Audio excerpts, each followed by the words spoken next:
Opa! Bem-vindo, cultivador, colecionador de rosas do deserto, amante das flores, das plantas da natureza. Você tem alguma dúvida sobre adubação na rosa do deserto, como é que faz para elas crescerem? Bom, a adubação é só uma parte de todo esse contexto para fazer a sua planta ficar saudável, florescendo, crescendo bastante. Eu sou o Luciano Lajovic, aqui do canal Rosa do Deserto Goiás, especialista e colecionador em rosas do deserto. E hoje eu vou te explicar um pouco mais sobre essa parte de adubação, principalmente com relação ao NPK. Tá vendo aqui as letrinhas? Eu coloquei aqui para identificar esses potes. Não tem exatamente NPK aqui. O que tem aqui são fontes desses nutrientes. Se você já cultiva há algum tempo, com certeza você já entende o que é esse NPK, o que são essas três letrinhas, e costumam ser aí os nutrientes, os adubos, que as pessoas ficam mais preocupadas em conseguir e ficam sempre buscando aí números mágicos que vão fazer coisas milagrosas com as plantas. Esses números que a gente vê aí nas embalagens, nos pacotes dos adubos, eles interferem sim no metabolismo. Inclusive eu vou derrubar um adubo daqui a pouco. Bom, eles interferem nesse metabolismo e você vai encontrar esses adubos, esses fertilizantes de formas bem diferentes em vários tipos de adubos. E não só com relação à concentração, à proporção, mas também com a forma como ele é disponibilizado para as plantas. E é claro, justamente por conta disso, alguns desses adubos, esses fertilizantes vão ser mais eficientes, vão ser mais rápidos e outros vão ser menos. Bom, já te aviso, eu estou aqui na época da chuva agora. Em março, aqui em Goiânia, ainda chove um pouco, então talvez você escute uns estralados aí na telha, alguma coisa, porque tá aquela chuva que vai e vem e molha e não molha. Bom, mas é isso. Não fica preocupado com o som do seu celular, não, se você começar a escutar um chiadinho, é só por isso mesmo. Então vamos lá. O que é basicamente esse NPK?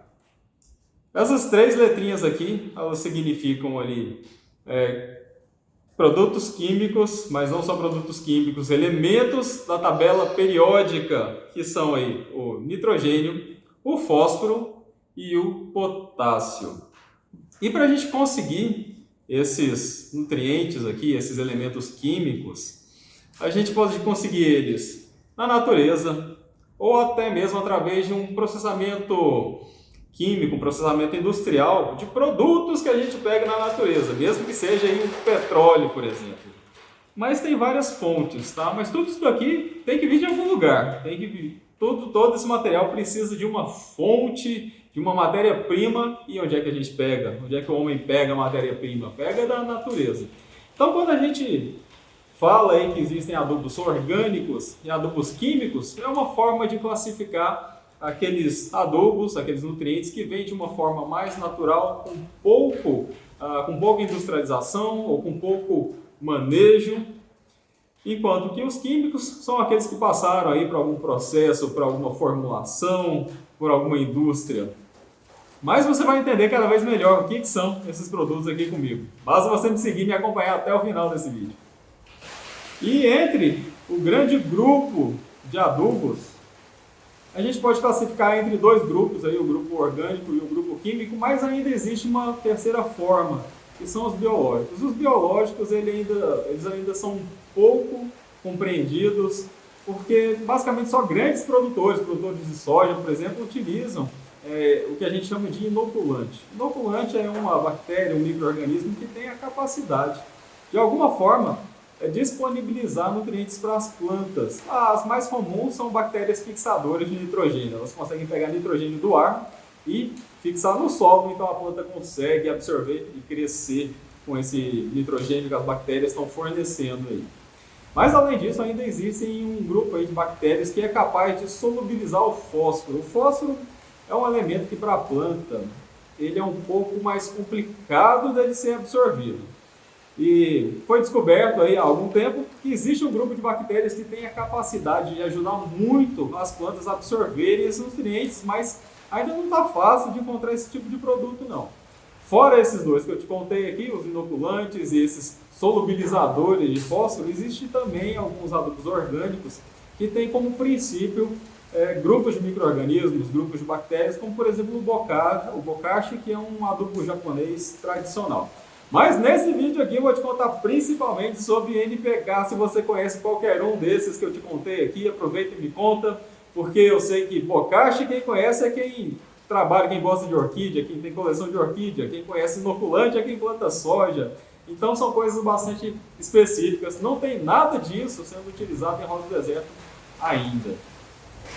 Eita, a chuva tá chegando aí, mas vamos continuar. Vamos ver se isso não te atrapalha a entender o que eu vou te contar aqui sobre o NPK.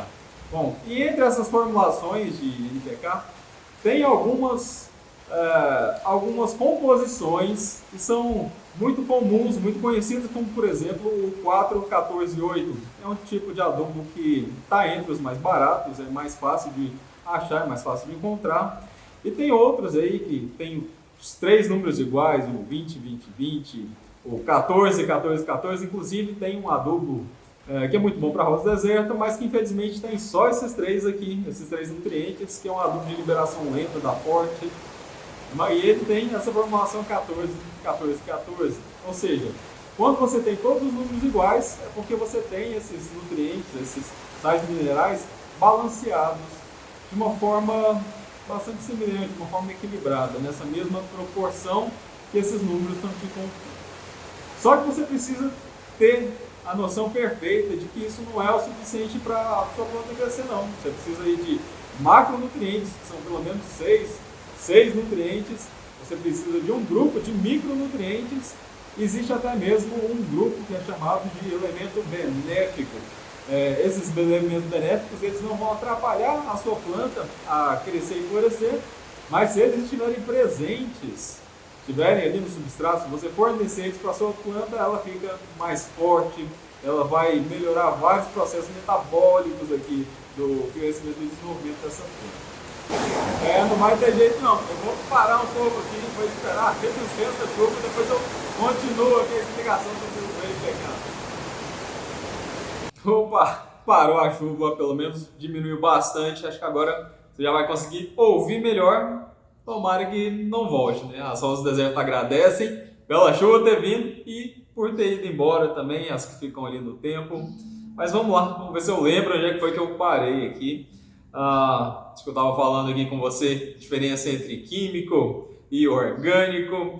Mas, falando dessa parte de química, eu me lembro que já recebi uma pergunta de uma pessoa aqui questionando e tentando entender se adubo químico era a mesma coisa do que agrotóxico. Não sei se você está muito no início ou se você já teve uma dúvida parecida, confundiu aí os termos, mas não tem nada a ver não. Agrotóxicos são os venenos, são os defensivos, aqueles produtos que vão combater uma praga, uma doença. Os adubos, os fertilizantes são um outro grupo de produto agroindustrial, vamos dizer assim. E é claro, né? Mas será que tem algum perigo no uso dos fertilizantes? Será que eles podem ter algum risco para a nossa saúde? O que acontece com relação a essa parte de segurança? Alguns produtos, alguns adubos, eles são muito seguros, eles são protegidos aí por uma camada de plástico, uma camada de polímero, alguma coisa desse tipo, como os adubos tipo COT de liberação controlada.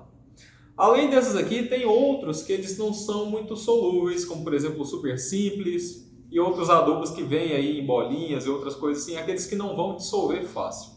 Esses 2 grupos, eles são realmente bastante seguros, não tem nenhum problema você trabalhar com eles aí não. Agora, o grupo de adubo, de fertilizante químico, que é um pozinho fino, e que além de ser um pozinho fino, ainda é muito solúvel, esses a gente precisa tomar um pouco de cuidado. Dentro desse grupo aí, a gente tem alguns fertilizantes que são aí para hidroponia, eles são super solúveis e são super fininhos. Esse é o caso desse tipo aqui de fósforo que eu tenho aqui, de potássio. O fósforo que eu tenho aqui, ele é bem fininho também. Eu já vou te mostrar e te explicar sobre ele, mas ele não é tão solúvel assim. Ele consegue ser solubilizado uma pequena parte, mas ele precisa aí de um tempo, ele precisa de alguns processos naturais, aí, uns processos com água, com hidrólise, para ele ser dissolvido e que a planta possa então utilizar.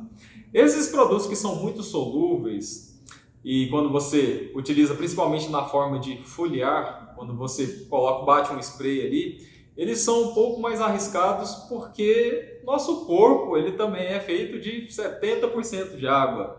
Então, quando ele entra em contato aí com a pele, com a respiração, a gente absorve grande quantidade desses nutrientes e a gente não está precisando desses nutrientes agora. A gente vai precisar de nutrientes de outra forma, através da alimentação. Então, esse é um tipo de risco que pode acontecer. Então, tem realmente que tomar um cuidado dependendo da forma como você vai utilizar. Então, você já percebeu. Se for para borrifar, se for foliar, é um pouco mais complicado. Tem um outro detalhe também, que é a pureza e a quantidade. Quando você pega um saco muito grande de um fertilizante, como esses para hidroponia que eu comentei com você, e você abre esse saco de uma vez, eles costumam ser um pozinho tão fininho e tão puro, tão concentrado, que na hora que você abre esse pozinho vai para o ar. E se você respirar ou se cair no olho, pode causar alguns problemas. É por isso mesmo que, dependendo do tipo de fertilizante, você precisa usar uma máscara, um óculos para poder se proteger, uma luva.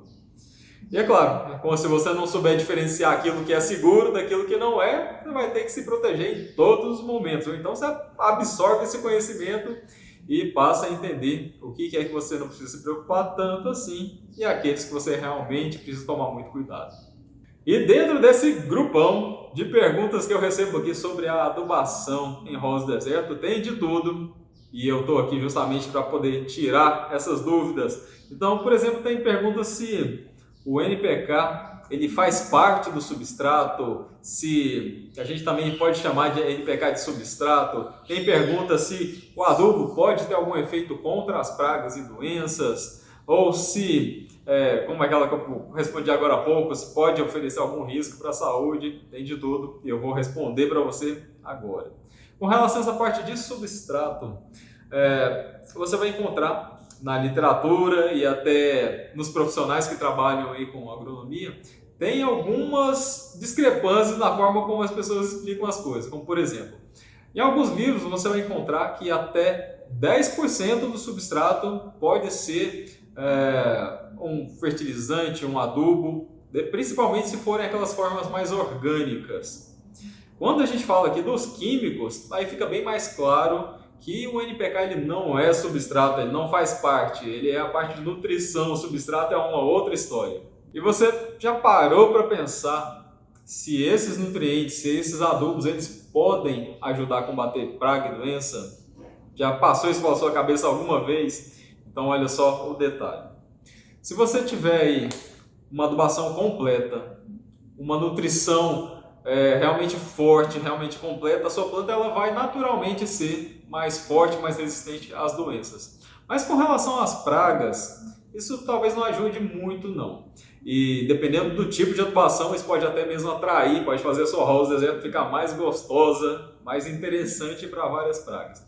Mas tem um tipo de fertilizante que ele ajuda a sua rosa do deserto a ficar mais dura, as folhas ficam mais duras, e a parede celular, as células ficam mais resistentes. Isso faz com que ela fique menos interessante para os insetos sugadores, para aqueles que vão querer mastigar a sua rosa do deserto.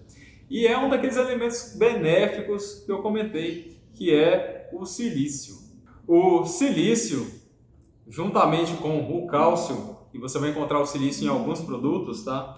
O silício junto com o cálcio, eles fazem parte da parede celular, da estrutura da planta. E justamente por isso, eles são capazes de deixar a sua rosa do deserto mais durinha, mais resistente e menos interessante para os insetos mesmo. E onde é que você vai encontrar silício? Na natureza, você consegue encontrar aí na folha das gramíneas, grama tem muito silício, no arroz e até no bambu. Então, olha só, uma forma natural de você conseguir o silício é você conseguir cinza de bambu. O bambu tem uma quantidade muito alta ali no tecido, então se você queima ali um pedaço, um pomo de bambu, ali naquela cinza você já vai ter uma determinada quantidade que pode ajudar no cultivo para quem tem dificuldade de conseguir vários desses produtos aqui. Mas tem um fertilizante que é mais comum de você conseguir encontrar ali na formulação o silício, que são os termofosfatos, que é esse tipo de fósforo que eu estou utilizando aqui. Ele é um pozinho escuro, olha só. E diferente do super simples, do fósforo simples, esse aqui ele é bem mais completo. Ele tem aí um pouco de magnésio, tem cálcio, tem o silício, além do fósforo, que é o objetivo desse produto aqui. Mas esse aqui não é um dos mais baratos, nem um dos mais fáceis de conseguir. O super simples, o fosfato super simples, ele é o mais fácil, o mais barato de conseguir realmente com relação aqui ao nosso fósforo, que as plantas precisam tanto para poder florescer bem. Bom, estou separando aqui esses potinhos, você já viu o detalhe aqui do fósforo, vou te mostrar outros aqui. E uma dúvida que acontece com relação a esses nutrientes, e que é para quem está começando, tem vários tipos de dúvida, e que eu já ouvi, é o seguinte, NPK e ureia é a mesma coisa? O que é a ureia? O que é isso? Bom, eu tenho aqui um potinho com ureia. Se você observar com detalhe, essa ureia aqui, em formato de bolinha, são umas bolinhas brancas, ele é bastante solúvel em água, por isso é bastante fácil de utilizar. Mas a ureia, ela não é o NPK, a ureia é uma fonte de nitrogênio. O nitrogênio a gente vai encontrar em várias formas diferentes, em vários tipos de adubos, inclusive aqui nos adubos complexos, e nesses de liberação controlada a gente tem nitrogênio, só que olha só que detalhe interessante. Tá? A ureia, na hora que você coloca ali ou no substrato ou dissolve, ela ainda vai ter que passar por um processo químico, ela vai ter que ser quebrada ali na natureza ou pela hidrólise, tem vários processos químicos naturais que vão quebrar essa ureia e transformá-la numa fonte de nitrogênio mais fácil da planta absorver, que são os nitratos. As plantas absorvem principalmente esses nitratos de uma forma muito rápida, até mais rápida do que todos os outros nutrientes.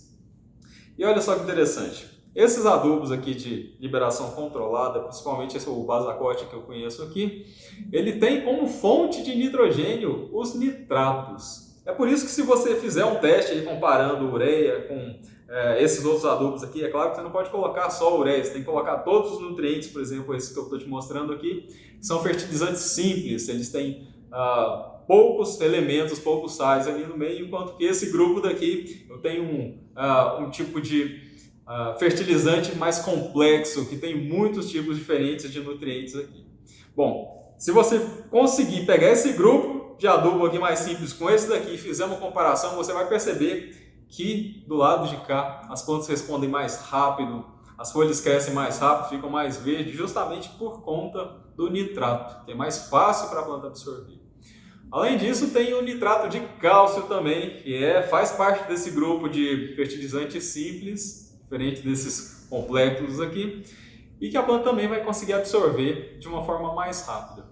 Só que esse grupo do nitrogênio, a ureia ou nitrato, eles têm um fator interessante. Ele pode ser perdido muito rápido, ele pode ser volatilizado, ele pode voltar para o ar.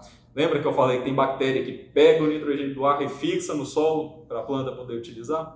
O nitrogênio é um elemento gasoso e devido a vários processos naturais, aí, até químicos, a gente consegue fixar ele, colocar ele aqui na forma sólida para ser utilizado como fertilizante. Então, se você já entendeu que o nitrogênio ele pode ter várias formas, vários produtos comerciais diferentes e que eles vão agir de forma diferente na sua planta, e já entendeu um pouco sobre o fósforo também, eu já vou falar sobre o potássio daqui a pouco. Então, como é que esses nutrientes eles vão agir nas plantas? O nitrogênio ele tem uma função bastante interessante, que ele está muito relacionado ao crescimento. Ele está muito relacionado ao crescimento porque ele participa de forma muito ativa ali da divisão celular. O nitrogênio faz parte do DNA. Você lembra aí, já ter ouvido que o DNA é formado por bases nitrogenadas. Então tem nitrogênio lá no DNA, mas não é só por conta disso não. O nitrogênio participa da estrutura de proteína, da estrutura de várias moléculas aqui na planta. Já te contei aqui que o silício que tem junto com o fósforo aqui e o cálcio participam aqui da estrutura da planta Mas o fósforo, ele está muito relacionado à parte de energia. Você lembra lá de uma sigla, um ATP? ATP é uma molécula de energia que tem tanto no nosso corpo quanto no corpinho das plantas também, ó. E que coincidência, é basicamente a mesma molécula que a gente utiliza como fonte de energia.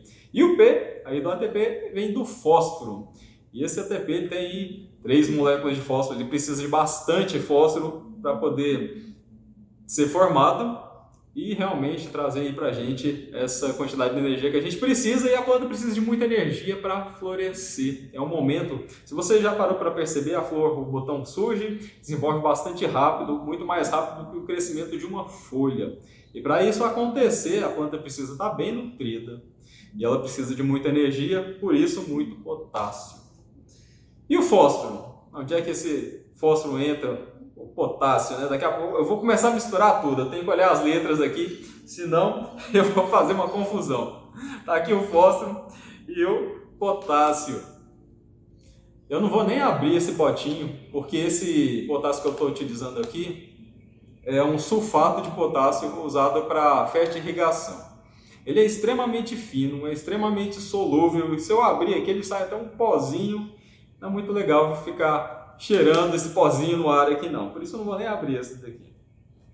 Na hora que você joga um pouquinho dele na água, ele já se dissolve rapidão, e cada produto desses aqui você usa numa quantidade diferente. O potássio, por exemplo, cada produto, no caso desse aqui eu utilizo 1,5 gramas por litro, é bem pouquinho mesmo, eu consigo fazer uma quantidade enorme de solução.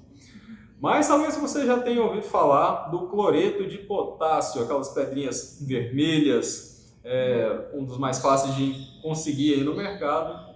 O preço também não é tão caro assim. E ele é mais seguro, tá? É mais fácil utilizar o cloreto de potássio do que esse daqui. Mas esse daqui, eu acho ele muito mais eficiente, principalmente pela questão do cloro, tá? Ele não tem cloro. E o cloro ele pode, em uma quantidade um pouco mais alta, intoxicar a planta, fazer as folhas ficarem amarelas, cair as folhas. O cloro é um pouco complicado, ele é um micronutriente, só que o cloreto de potássio tem 18%, é uma quantidade muito alta. Então, tem que usar ele com cuidado, não é qualquer quantidade que você pode colocar ali no vaso. Esse daqui é até mais seguro, eu posso até errar um pouco mais nesse daqui do que no cloreto de potássio, ele não vai intoxicar a planta tão rápido assim. Só que o potássio está muito relacionado com o desenvolvimento de frutos, no caso da rosa deserto, de vagens e sementes. Justamente por conta disso, tem muito produtor aí da fruticultura, quem produz morango, por exemplo, que fala, nossa, será que se eu utilizar um pouco mais, eu vou ter mais fruto? Vou ter mais morango? E por conta disso, existem vários casos aí na agricultura de planta intoxicada por causa de potássio, olha só. A pessoa coloca mais querendo um resultado melhor e o que acontece é um resultado pior. Surgem manchas, as folhas parecem que vão ficando queimadas. A pessoa acha que é uma doença, mas é excesso de adubação. Então, não pode errar aqui nas quantidades. E se você já percebeu, então, que a quantidade de adubo que você está utilizando é super importante para você não prejudicar e para você também não ficar com aquela planta que cresce devagarinho, que você olha lá, ela parece que nunca sai do lugar. Tem uma quantidade certa que você tem que utilizar desses fertilizantes aqui, desses químicos. E de onde é que vem essa concentração, essa quantidade? Isso vem de trabalhos científicos, vem de estudos, vem de vários testes. E, de uma forma geral, existe uma regrinha que para rosa deserto, para plantas que gostam de muito nutriente, como é o caso da rosa deserto, essa quantidade fica entre 4 e 6 gramas por litro, ou é o que você pode colocar no substrato também, por litro de substrato ou por litro para irrigar. Só que você já vai perceber que se for irrigando, a quantidade de nutriente vai ser bem menos do que se você colocar direto ali no substrato. Então essa é uma quantidade máxima para você colocar o pozinho seco ali no substrato, tá bom? Tem alguns artigos científicos que testam bastante isso. Para rosa deserto, não tem esse limite claro, se é 4, se é 6, se é 4,5. Mas o que você precisa entender é que como a gente tem um grupo que é chamado de micronutrientes, esses micronutrientes a gente coloca uma quantidade bem menor. Então, se fosse 4 gramas, seria menos de 1 grama, é a parte de micronutrientes. E aí 3,5 gramas essa parte de macronutrientes. E como é que você escolhe qual deles vai ter uma maior quantidade ou uma menor quantidade? Bom, isso vai depender aí da qualidade do seu cultivo, do tipo do cultivo que você está fazendo. Mas existem algumas regrinhas, existem algumas formas. Eu tenho a minha forma de utilizar. Eu estou tentando te passar aqui algumas dicas para você não errar por menos e nem exagerar. Então tem esses números aí que é para você ter uma noção de quantidade. E essa quantidade de 4 a 6 gramas, ele também serve para esses adubos complexos, esses adubos mistos. E por uma coincidência incrível, se você pegar esses potinhos aqui, por exemplo, do Forte, com adubo bastante conhecido, e você olhar aqui atrás no rótulo, você vai ver que em geral eles sugerem que você utilize 5 gramas por litro. Espertinhos eles, né? Colocaram bem no meio ali, que é para você não nem jogar pouco demais e nem exagerar na quantidade. Mas você percebeu que tem um intervalo aí? Você pode errar um pouquinho entre 4 a 6. É mais ou menos isso que acontece. Não é tão exato igual coloca aqui, nem tem como, né? Se você não tiver com uma balança aí do lado, às vezes você vê escrito aqui, usa uma colher de café, uma colher de chá. Então tem um limite que pode ser utilizado. E onde é que você compra isso? Tem um monte de loja agropecuária que tem vários tipos desses adubos e você vai ter um monte aí para escolher. Isso vai depender do seu bolso e do seu conhecimento, o quanto você sabe e o que é que você sabe escolher no meio desses fertilizantes aqui. Mas se por acaso você não quer utilizar os químicos, você tem, sei lá, tem uma birra aí com químico, algumas pessoas não gostam de jeito nenhum, e eu já expliquei lá no começo que o químico também vem da natureza, ele só passa por algum processo diferenciado aí. Existem alguns produtos que você pode utilizar para conseguir concentrações ideais desses produtos aqui, desses nutrientes. O problema é que você nunca vai ter certeza da quantidade, não vai saber qual é a porcentagem, se é 10%, se é 5% de nitrogênio. Mas, por exemplo, no caso do nitrogênio, tem a torta de mamona. A torta de mamona é uma fonte natural que tem bastante nitrogênio. O esterco, eu não recomendo ninguém utilizar esterco não, porque ele tem alguns perigos aí. No caso da rosa deserta, uma horta adora esterco, mas para rosa deserto pode ser utilizado, mas tem um monte de risco relacionado ao uso do esterco. E no caso da torta de mamona e do esterco, as porcentagens não são muito altas não. Por exemplo, se você pegar aí um Forte rosa deserto e chega aí próximo de algo em torno de 8% até 10% de nitrogênio, não estou lembrando a porcentagem direito, mas o esterco ele vai ficar em torno de 2% de nitrogênio, não é tanta coisa assim. E existem outros produtos, né? Por exemplo, a farinha de osso. A farinha de osso é um produto onde você vai conseguir o fósforo e também cálcio, que é importante. E tem outras fontes também, as casca de amendoim, casca de nozes, é uma fonte de fósforo também, tá? Só que nesse caso elas demoram muito a decompor, demora a liberar esse nutriente para as plantas.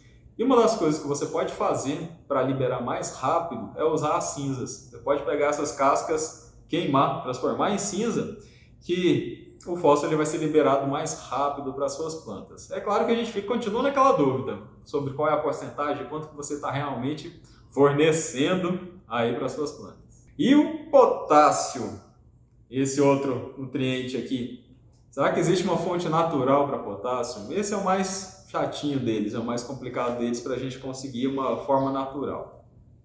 Existem algumas fontes minerais que as indústrias utilizam, tem por exemplo o salitre do Chile, que antigamente era realmente um mineral, hoje em dia existe uma forma química de preparar o salitre do Chile. Mas você consegue uma quantidade um pouco maior de potássio na casca de algumas frutas, principalmente aí o abacate, aliás na polpa também, né? Mas quem é que vai usar a polpa de abacate para poder adubar alguma outra planta? A casca de banana, casca de uva e da mesma forma como eu citei lá para casca do amendoim, por exemplo, você pode fazer esse nutriente ser liberado muito mais rápido, queimando, né? Fazendo ali a cinza dessas cascas. Pega a casca sequinha, coloca aí, por exemplo, dentro de uma lata furadinha, coloca essa lata numa churrasqueira E depois de um tempo, você vai ver que fica lá só o pozinho, só as cinzas mesmo, e você pode utilizar essa cinza. Com cuidado, tá bom? Porque cinza tem uma quantidade muito alta, tem uma quantidade maior de cálcio, ele eleva muito o valor do pH e tudo isso, todos esses detalhes vão interferir aí na sua plantinha. E se você está gostando de saber mais sobre o NPK, saber que existem formas orgânicas, formas químicas, fontes orgânicas que você pode conseguir vários desses nutrientes aqui. O potássio, por exemplo, que eu já falei que ele é muito bom aí para os frutos, para as vagens se desenvolverem. Aproveita, dá o like, curte o vídeo, observa se você está inscrito aqui no canal para não perder nenhum desses conteúdos aqui. E você sabe qual que é um dos erros que as pessoas mais cometem na hora de adubar? Bom, são vários, mas um deles é abusar na quantidade de um único nutriente desses aqui. Ou utilizar só ureia, ou ficar utilizando só fósforo. Você precisa entender que a planta precisa de tudo, ela precisa estar bem nutrida. Quando a gente utiliza muito de um tipo só desses aqui, a planta pode sofrer algumas coisas, como por exemplo, você coloca demais o fósforo, ele acaba atrapalhando a planta a absorver outros nutrientes. Você coloca demais de nitrogênio, de ureia, a planta gosta tanto de nitrogênio que ela acaba absorvendo muito daquele ali e acaba esquecendo um pouco dos outros nutrientes. Não é bem assim esquecer, não é assim que funciona, tem todo o processo fisiológico ali, na forma como as células funcionam, mas se a gente colocar aí entre aspas, funciona mais ou menos dessa forma. Além disso, tem a possibilidade de intoxicação. As plantas também ficam intoxicadas quando você coloca demais de um único nutriente. Isso pode acontecer. Você erra ali na quantidade, aí você vai ter folha amarela, raiz que não desenvolve, planta que não cresce direito, folha que fica manchada, até mancha em folha pode ser intoxicação. E às vezes você fica aí preocupado, foi um fungo, foi alguma doença, e foi nada. Foi o erro aí na adubação que alguém pode ter cometido. E se você já percebeu, então, que tem várias opções para a pessoa que não gosta do químico, que fica, Luciano, eu não vou usar NPK porque eu não tenho EPI, porque eu não gosto do químico, e o que tem solução para tudo, basta você aprender. Tem aqueles que são mais arriscados, tem aqueles que são mais simples, aqueles que são mais difíceis de usar, tem solução para qualquer pessoa, basta você escolher o que vai ser melhor para você, aí na sua situação, na sua cidade, quanto você quer gastar. E se você tem muita dúvida com relação a isso, ainda não está bem seguro, tem aqui os fertilizantes que são completos, que são mais complexos na verdade, que são mistos. Porque infelizmente não existe nenhum desses aqui que é 100% completo não. Tá? Geralmente a gente precisa escolher pelo menos uns 2 fertilizantes para a gente conseguir uma nutrição completa. Você já viu aquelas fotos em fast food? Lá no McDonald's, por exemplo, você vê aquele sanduíche enorme que tem lá no outdoor. Então, felizmente isso acontece aqui com adubo também. Você olha lá na embalagem, está escrito lá na embalagem, nutrição completa, tem tudo para a sua planta. Se você tiver um pouquinho de conhecimento e ler o rótulo, você vai perceber que aquilo é uma mentira. Infelizmente, a nossa legislação ela permite esse tipo de coisa em rótulo. E acaba pegando quem é mais ingênuo, quem não tem esse tipo de conhecimento. E é por isso que eu falo, você precisa pelo menos uns 2 aqui, como por exemplo, esse aqui, a maioria dos produtos da Forte, se você for procurar aqui no rótulo, alguns deles não tem cálcio, outros não tem magnésio, outros faltam algum micronutriente. Sempre falta um ou outro aqui nessa formulação.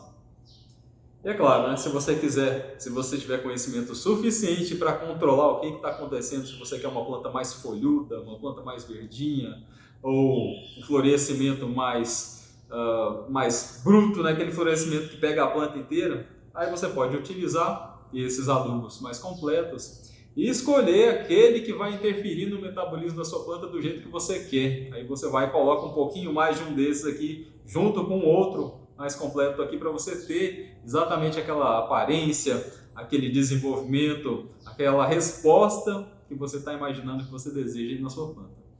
É claro que não é só adubação, não é só isso aqui não. Você precisa de todas as outras coisas relacionadas ao cultivo também, um bom substrato, a parte de água, a luz, a genética, Não adianta você ter uma super adubação se você não tiver uma super genética. O tamanho da flor ela não vai crescer, ela não vai ficar enorme por causa da adubação, não vai surgir mais camadas de pétalas aí. E eu sempre comento, né, que algumas flores muito grandes, aquelas que exigem mais energia, elas precisam também de um cuidado mais perfeito, mais perfeitinho. Enquanto que aquelas flores mais rosas, aquelas mais comuns, aquela com uma carinha mais selvagem, elas são mais fáceis de lidar mesmo. E agora, depois de tudo isso que eu te contei aqui sobre MPK, como é que tá aí o seu conhecimento? Você já entendeu tudo? Tá? Alguma coisa não ficou muito clara aí para você? Você entendeu a dica de que se você tem uma certa insegurança em utilizar vários tipos, você pode escolher aqui esses adubos mais completos, esses que são mais fáceis de conseguir, como esses produtos da Forte. Tem outros produtos também, como o Chipucote, eu uso aqui o Basacote, por exemplo. Então tem várias opções, mas se você ainda tem alguma dúvida, se tem alguma coisa que está acontecendo com a sua rosa do deserto que você não está gostando, ou você quer ver algo acontecendo que não está acontecendo, escreve aqui nos comentários para mim. Minha planta está de um jeito que eu não estou gostando, está faltando isso, ou está faltando aquilo.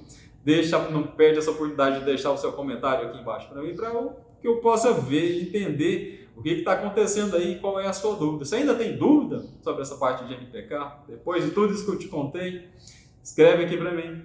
E até o próximo vídeo.